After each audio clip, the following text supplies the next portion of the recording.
Hello बच्चों, let's see the question. Velocity of a car is varied in a straight line motion as shown in VT graph. Here we have given a graph. Column 1 contains some values of kinematic variables corresponding to the part of graph which contain in column 2. Here we have given column 1 and column 2. A. Displacement covered by car is 15 meter in part. B. Magnitude of acceleration of car is 2.5 meter per second square in part. C. It covered 10 meter with constant speed 5 meter per second in part. And D. It covered distance 20 meter in part. Column second, it is given as OA, Q is given as AB, R is given as BC and S is given as CD. Now to answer this question, first we will discuss here the key concept, and here the key concept is given as velocity time graph. तो velocity time graph से हम दो चीज़ों का पता कर सकते हैं. एक तो वेलोसिटी टाइम ग्राफ का जो स्लोप होता है, इससे हमें एक्सेलरेशन की वैल्यू मिलती है, और स्लोप का मतलब होता है हम यहाँ पे tan थीटा की वैल्यू कैलकुलेट करके एक्सेलरेशन फाइंड आउट कर सकते हैं. दूसरा, हम यहाँ पे एरिया कैलकुलेट करेंगे तो इससे हमें किसी गिवन टाइम इंटरवल में जो डिस्प्लेसमेंट होता है वो ऑब्टेन हो जाएगा.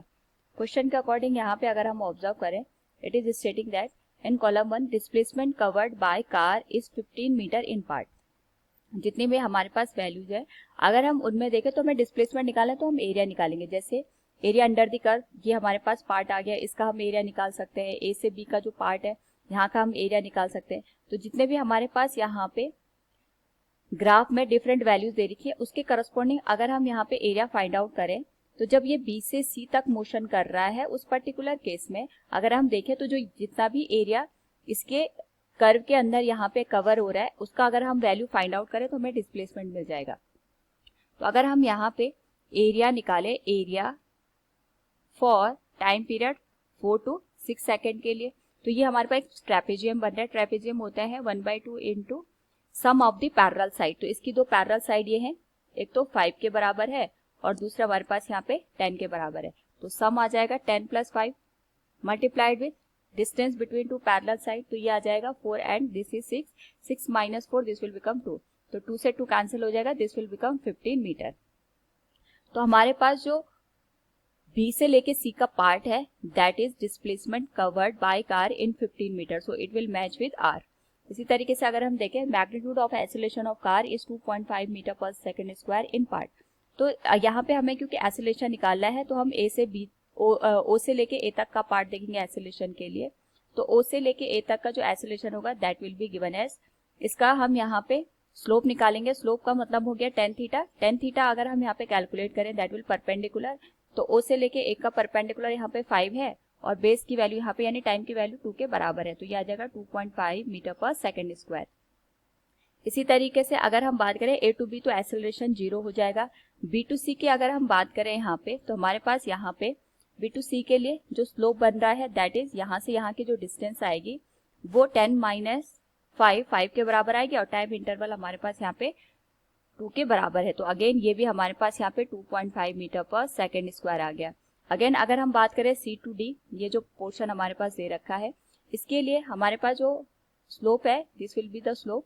परपेंडिकुलर आ जाएगा हमारे पास 10 और बेस आ जाएगा हमारे पास 10 - 6, दैट विल बिकम 4. तो अगेन ये भी आ जाएगा 2.5 metre per second square. So it is matching with O A, B C and C D. तो ये आ जाएगा हमारे पास यहाँ पे P, R and S. Next is it cover 10 metre with constant speed 5 metre per second in part. तो ये हमारे पास 10 मीटर की लेंथ को कवर कर रहा है with constant speed 5 metre per second. अगर हम ऑब्जर्व करें तो हमारे पास यहाँ पे जो ए से बी का पार्ट है, यहाँ से यहाँ जब ये जा रहा है, तो इसकी जो स्पीड है वो 5 मीटर पर सेकेंड है, और इसमें कोई भी चेंजेस इसकी स्पीड में नहीं हो रहे.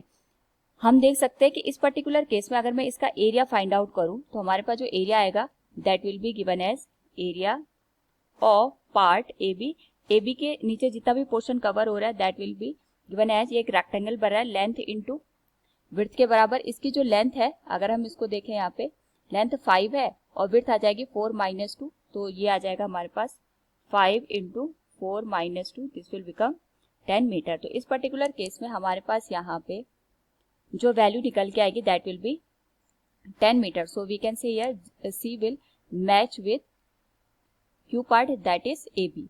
नाउ यहाँ पे अगर हम देखें, last is its covered distance 20 metre in part. ये 20 मीटर की लेंथ कितने पार्ट में यहाँ पे कवर कर रहा है.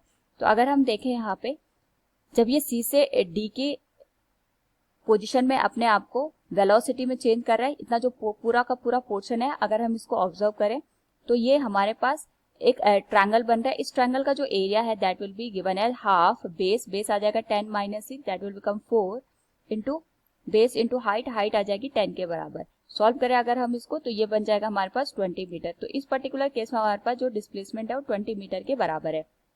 इसके अलावा हमने पहले कैलकुलेट किया है, इस पूरे पोर्शन में 15 मीटर आ रहा था, इसमें हमारे पास यहाँ पे 10 मीटर आ रहा है।